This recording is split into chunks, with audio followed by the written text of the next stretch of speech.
गणपति बप्पा मोरया।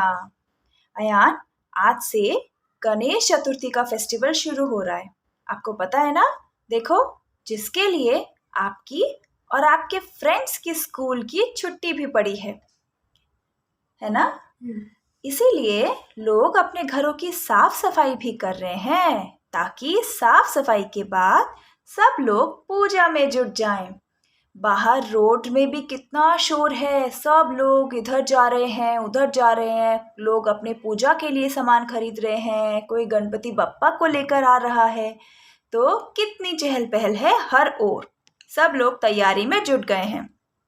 अच्छा, ये बताओ, गणेश चतुर्थी के बारे में और क्या पता है कि हम गणेश चतुर्थी क्यों मनाते हैं? पता है आपको? क्यों मनाते हैं वो तो नहीं पता। अच्छा, गणेश चतुर्थी हिंदू धर्म में बहुत मान्यता रखता है। आपको पता है, ये महाराष्ट्र, गोवा में बहुत बड़े और धूमधाम से मनाते हैं। वैसे तो बाकी पूरे देश में ही इसको मनाया जाता है। गणेश जी की पूजा तो हर कोई करता है, ये तो विघ्नहर्ता है। और धूमधाम से लोग, महाराष्ट्र में तो स्कूलों की छुट्टियां भी हो जाती है। अच्छा, ये बताओ कि गणेश जी के माता पिता के नाम क्या है? गणेश जी के पिता का नाम? गणेश जी के पिता का नाम शिवजी, महादेव। हाँ, शिवजी, जिन्हें हम महादेव के नाम से भी जानते हैं, और पार्वती माँ, ये गणेश जी के माता और पिता हैं। और गणेश जी इनके प्यारे पुत्र हैं।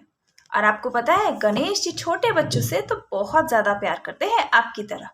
तो आप अगर कुछ मांगोगे गणेश जी से तो वो जरूर आपकी विश पूरी करेंगे। अच्छा, अब ये बताओ कि गणेश जी को सबसे प्यारी चीज क्या लगती है खाने में? लड्डू और फिर मोदक। लड्डू या मोदक, लड्डू या मोदक कल आपको मिलेगा। आज भी पूजा है और कल भी पूजा है। अभी से लेकर, आज से लेकर पूजा तो 10 दिन तक चलती है। गणेश जी का जो हैप्पी बर्थडे है वो 10 दिन तक मनाते हैं। आपको पता है, गणेश चतुर्थी मतलब गणेश जी का जन्म दिवस, happy birthday. But Ganesh ji का जन्मदिन 10 दिन तक मनाया जाता है।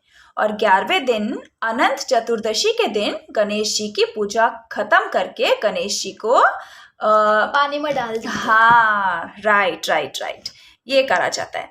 अच्छा, स्पेशली स्कूल्स में वो क्ले से बनाते हैं और उसको बाल्टी में डाल देते हैं। विसर्जन। तो स्कूल्स में आजकल ये सिखाया जाता है कि गणेश जी को हम ऑर्गेनिक तरीके से बनाएं, क्योंकि जो पहले जो बनाते थे और उसको जहाँ पानी में विसर्जित करने की वजह से बहुत सारा पोल्यूशन भी हो रहा है, क्योंकि वो पानी को पोल्यूट करता है। इसीलिए आजकल देखोगे ज़्यादातर लोग गणेश जी को ऑर्गेनिक तरीके से बनाते हैं और उस मिट्टी को अपने घरों में ही विसर्जित करते हैं और फिर पेड़ पौधों के लिए भी उसको उपयोग करते हैं।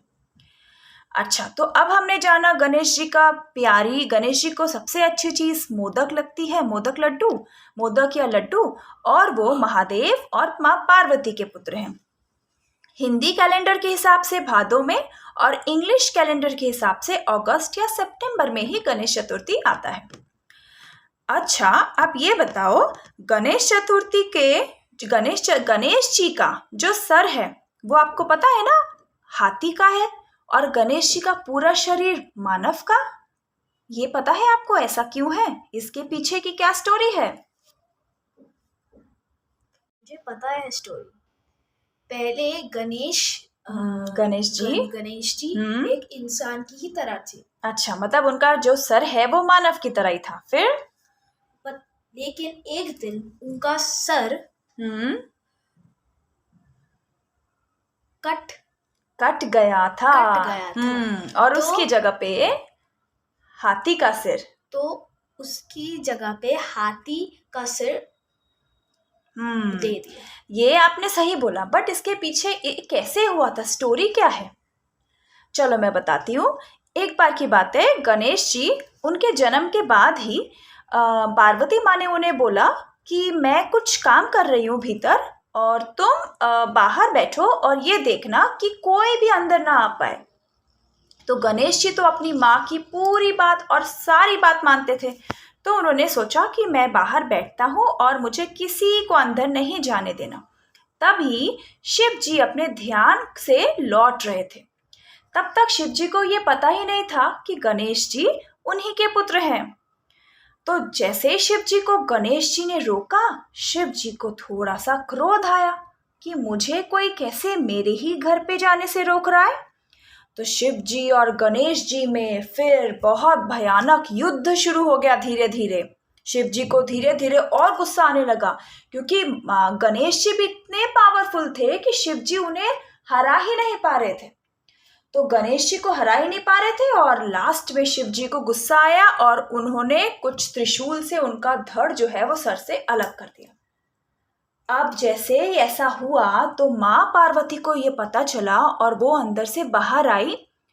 फिर उन्होंने बताया शिव जी को कि महादेव, ये तो आप ही का पुत्र है। और फिर सब देवी देवता वहां इकट्ठे हो गए और फिर सब लोगों ने ये सोचा कि इन्हें दोबारा से जन्म कैसे दिया जाए, क्योंकि उनका शरीर से तो उनका सर अलग हो गया था और माता पार्वती का तो रो रो के बुरा हाल हो गया था। तो उन्होंने क्या किया, एक हाथी के सिर को लेकर गणेश जी के शरीर के साथ जोड़ दिया। हाथी के सिर कैसे जुड़ा, अब आपको पता चला। हाथी का सिर तो जुड़ा, लेकिन शिव जी और गणेश जी का एक छोटा सा युद्ध हुआ। लेकिन वो युद्ध भयानक था और गणेश जी क्योंकि इतने पावरफुल थे तो शिव जी उन्हें हरा भी नहीं पा रहे थे। और तब उनका गुस्सा आ गया और उनका सर उनकी वजह से ही धड़ से अलग हो गया। लेकिन फिर शिव जी ने उनको कैसे पुनर्जन्म दिया, हाथी का सिर लगाकर। उस दिन ये माना जाता है कि गणेश जी का पुनर्जन्म हुआ और शिव जी ने उन्हें ये वरदान दिया कि उनकी पूजा सभी देवी देवताओं से पहले की जाएगी। आपने देखा है ना, जब भी मैं पूजा करती हूँ तो सबसे पहले जय गणेश जी की ही आरती गाती हूँ, क्योंकि यही नियम है, हम गणेश जी की पूजा सबसे पहले करते हैं, राइट। अच्छा, अभी जो गणेश जी की पूजा में जाओगे तो आप भगवान जी से हाथ जोड़कर कुछ मांगोगे। आपको पता है उनका एक वाहन भी है, उनका एक वाहन होता है मूषक वाहन, जो उनको बहुत प्रिय है। चूहा, और चूहे को मूषक भी कहा जाता है। गणेश जी के साथ हमेशा मूषक वाहन भी होते हैं और एक मोदक भी होता है। अच्छा, तो गणेश जी को विघ्नहर्ता भी कहा जाता है, मतलब वो सारे प्रॉब्लम्स, ऑब्स्टेकल्स लाइफ के दूर करते हैं। हमारी लाइफ के सारे प्रॉब्लम और ऑब्स्टेकल को दूर करते हैं। और 10 दिन की पूजा के बाद लोग अपनी पूरी श्रद्धा से उनकी पूजा करते हैं, सारे रिचुअल फॉलो करते हैं और अपनी मनोकामना उनसे बोलते हैं। और गणेश जी तो सबकी मदद करते हैं। जैसे कोई उनको श्रद्धा से नाम लेता है, गणेश जी उनकी मदद के लिए हमेशा रेडी हो जाते हैं। और 11वें दिन, अनंत चतुर्दशी के दिन, उनका क्या करते हैं, 11वें दिन को पूजा खत्म, 11वें दिन को पूजा खत्म हो जाती है। और फिर हम लोग गणेश जी को जिसने जैसे बनाया हो, किसी ने ऑर्गेनिक में बनाया हो या फिर जैसे भी किया हो, और गणेश चतुर्थी की पूजा का अंत होता है अनंत चतुर्दशी का दिन। ज़रूरी है कि हम गणेश जी की मूर्ति ऑर्गेनिक ले आजकल, क्योंकि पॉल्यूटेड बहुत ज़्यादा हो गया है, जिसकी वजह से बहुत सारी बीमारियां भी फैल रही हैं। तो यही थी छोटी सी गणेश जी के पूजा और गणेश चतुर्थी की स्टोरी, कि गणेश चतुर्थी क्यों होता है, क्यों मनाई जाती है और उनका सर जो है वो हाथी का क्यों है। गणेश जी को गॉड ऑफ ऑल डायरेक्शन भी कहते हैं, गॉड ऑफ ऑल डायरेक्शंस, और वो अपने डिवोटीज की हमेशा हेल्प करते हैं। तो अभी जाओगे जब आप गणपति की पूजा में, तो हाथ जोड़कर अच्छी अच्छी चीज़ें अपने लिए गॉड से मांग सकते हो। करेक्ट। गणेश जी विजडम और वेल्थ के भी देवता हैं, तो वो हमें बुद्धि भी देते हैं, शक्ति भी देते हैं कि हम अपनी लाइफ में हर चीज को अच्छी और राइट कर सके। अब समझ आया? तो एक बार दोनों मिलकर बोल दे, गणपति बप्पा मोरया।